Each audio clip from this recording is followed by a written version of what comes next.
Competitive exam हो या regular study के एग्जाम, अक्सर ऐसा देखा जाता है कि कैंडिडेट अपने कोर्स की पढ़ाई तो कर लेते हैं, लेकिन उसे तैयारी का नाम देने में हिचकिचाने लगते हैं। उन्हें पता ही नहीं होता कि तैयारी और पढ़ाई में क्या फ़र्क है। कुछ कैंडिडेट ऐसे भी होते हैं जो पढ़ाई तो करते हैं, लेकिन नतीजे वैसे नहीं आ पाते जैसे उनके ही जैसे दूसरे कैंडिडेट के आ जाते हैं। यह फ़र्क तैयारी करने के तरीके का होता है। दरअसल कैंडिडेट किस तरह की पढ़ाई करते हैं और तैयारी कैसे करते हैं, इस पर भी निर्भर करता है। जब स्टूडेंट्स किसी परीक्षा या कॉम्पिटिटिव एग्जाम की तैयारी कर रहे होते हैं तो आज तो सब कुछ कर लेते हैं, लेकिन ज़्यादा समय तक उन्हें पढ़कर उसे याद नहीं रख पाते। तो अगर आप चाहते हैं कि पढ़ा हुआ हमेशा हमेशा के लिए याद हो जाए, तो आप जिस विषय के बारे में पढ़ रहे हैं या याद कर रहे हैं, तो आपको उसी विषय से रिलेट करके मन लगा के पढ़ना होगा और ध्यान देकर उसे समझना और याद करना होगा। तो आज की इस वीडियो में मैं इसी टॉपिक पे डिस्कस करेंगे कि वे कौन से टेक्निक हैं जिनके जरिए हम पढ़ा हुआ हमेशा याद रख सकते हैं। तो आज का यह वीडियो बहुत ही खास है। अगर आप इस वीडियो को पूरा देखते हैं तो मुझे पूरी उम्मीद है कि आपको अंदर से कुछ ऐसे बदलाव आएंगे जो कि आपको अपने लक्ष्य तक पहुंचाएंगे और बहुत ही कम समय में आप अपने लक्ष्य को प्राप्त कर सकते हैं। अक्सर ऐसा होता है कि स्टूडेंट की एग्जाम नज़दीक आते ही सब कुछ अच्छे से याद कर लेते हैं, लेकिन जब एग्जाम देने का समय आता है तो वह इन टाइम तक सब भूल जाते हैं। फिर कोशिश करने के बाद भी कुछ याद नहीं आता और इसका प्रभाव सीधा परीक्षा के बाद आने वाले रिजल्ट पर पड़ता है। पढ़ाई के संबंध में सबसे पहले आप जो भी चीज याद कर रहे हैं या जिस विषय के बारे में पढ़ रहे हैं उसमें आपकी रुचि होना बहुत ही आवश्यक है, क्योंकि आप उस विषय को जितना उत्साह के साथ मन लगा के पढ़ेंगे और उस चीज़ को जितना ज़्यादा अच्छे से समझेंगे, उतना ही पढ़ा हुआ हमेशा आप लोगों के माइंड में याद रहेगा।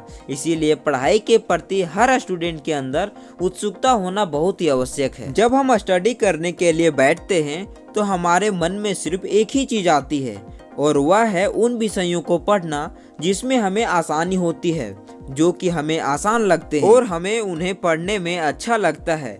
इसलिए हम हमेशा उन्हीं विषयों को पढ़ने के लिए ले लेते हैं जिनकी वजह से हमारे बाकी विषय ऐसे ही रह जाते हैं और हम उन विषयों की तैयारी नहीं कर पाते। तो चलिए अब मैं आप लोगों को कुछ टिप्स शेयर करने वाला हूं जिनके जरिए आप पढ़ा हुआ याद रख सकते हैं। टिप्स नंबर 1, उत्सुकता को बढ़ाएं। उत्सुकता को बढ़ाने का मतलब है कि हमें कुछ ऐसा करने की जरूरत है जिससे हमारा मन पढ़ाई में लगे, जिसके लिए आपको सबसे पहले अपने पढ़ने के लिए एक शेड्यूल बनाना चाहिए। क्योंकि जब तक आपके पास एक शेड्यूल नहीं होगा तब आप यह नहीं समझ सकते कि आपको किस विषय को कब पढ़ना है, जिसके लिए सबसे पहले आप अपने पसंद के विषय को रखें। क्योंकि जब आप सबसे पहले अपने पसंद के विषय को पढ़ेंगे तो आपको आगे पढ़ने की इच्छा होगी और आपको पढ़ने में मन लगेगा। टिप्स नंबर 2, टेंशन मत बनाएं। जब हमारा एग्जाम पास आने लगता है तो हमारे मन में टेंशन बढ़ जाती है, जिसकी वजह से हमारा मन पढ़ने में बिल्कुल नहीं लगता। इसलिए हम आपको एक चीज़ बता दें, सिर्फ एग्जाम ही तो है, इससे ज़्यादा सोचने की ज़रूरत नहीं होती। सिर्फ आपने जितना पढ़ा है उसे ठीक तरह से एग्जाम में लिख दें और आप जरूर पास हो जाएंगे। इसलिए एग्जाम के दिन तक टेंशन ना लें और अपने शेड्यूल के अकॉर्डिंग ही तैयारी करें। नंबर 3 टिप्स, शांत जगह पर ही पढ़ाई करें। बहुत सारे लोगों के पास अपना पर्सनल रूम नहीं होता, जिसकी वजह से उन्हें शांत जगह की थोड़ी कमी होती है, लेकिन इस कमी को आप अपने घर की छत, दोस्त के घर, पार्क या लाइब्रेरी से पूरा कर सकते हैं। यदि आप शांत वातावरण में पढ़ते हैं तो आप जो भी पढ़ेंगे वह आपके दिमाग में लंबे समय तक रहेगा। टिप्स नंबर 4, रात को सोने से पहले पढ़ना। आप जिस टॉपिक के बारे में पढ़ते हैं, यदि उस टॉपिक को आप रात को सोने से पहले रिवाइज करते हैं तो वो टॉपिक आपको हमेशा के लिए याद हो जाएगा। नंबर 5 टिप्स, जोर जोर बोलकर पढ़ना।